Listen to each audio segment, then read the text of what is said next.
We're taking calls at 617-830-4750. We'll jump into our next call from the 337 area code. Caller, what's your name and where are you calling from today?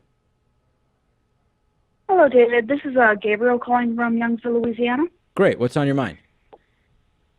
Okay, so I've been seeing a lot of interviews with Elizabeth Warren where she has some things like defending Joe Manchin and refusing to explain why she endorsed Bernie Sanders. I was just wondering what your takeaway was on why she was doing this and if she could still be a progressive fighter for people, if you know what I mean. Yeah, good question. So we talked about during an interview with the Young Turks, Cenk Uygur, Elizabeth Warren was asked, why didn't you endorse, you're almost as liberal. You're the second most progressive senator in the Senate, basically, behind Bernie Sanders. Why didn't you endorse him during the primary? And Elizabeth Warren did not answer the question. She just said something along the lines of, I'm proud of how the Democratic primary went, which is crazy. I mean, it was an embarrassment how the primary went. And then when it was decided, I came out and supported Hillary Clinton, and I would have supported Bernie Sanders. And it was just a total non-answer. You're also right that she has been sort of defending Joe Manchin, widely considered to be, I guess, the most conservative Democrat in the Senate. Is that fair to say, Pat? Joe Manchin from West Virginia? Yeah, he's typically thought of as the most conservative Democrat. Most conservative. He has to appeal to West Virginia.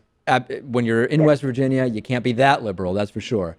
So I don't know the answer as to why Elizabeth Warren is doing this. I would love to hear more directly from her, generally, why it is that she's been saying these things. I don't think you're going to get anything more than a politician's answer. If I had to speculate, I would say, number one, it's because she doesn't want to be involved in any kind of internal fighting within the Democratic Party, which is crazy because her non-answer about Bernie is creating a problem within the Democratic Party where now you have a wing of people who supported Bernie that are now hearing what Elizabeth Warren said and saying, scratching their head saying, wait a second, what? That's not really a good answer. The other possibility is, and I'm floating this only as a possibility, it's possible that Elizabeth Warren may not actually be as progressive as some people believe her to be, right? That's another possibility that we could also consider, although we don't have any specific evidence really to suggest that. I think we're also learning a lot from the interview that Cenk had with her, too, because he would ask questions that probably no one else would ask. Sure. So, for example, he also asked why she allowed Ben Carson's nomination to go to the floor of the Senate. Right. And then later she voted against him. But apparently she was convinced that he was really interested on lead's effect on child's brains. Yes. And so obviously you shouldn't have lead in public housing. And that was enough for her to get behind putting him to a vote.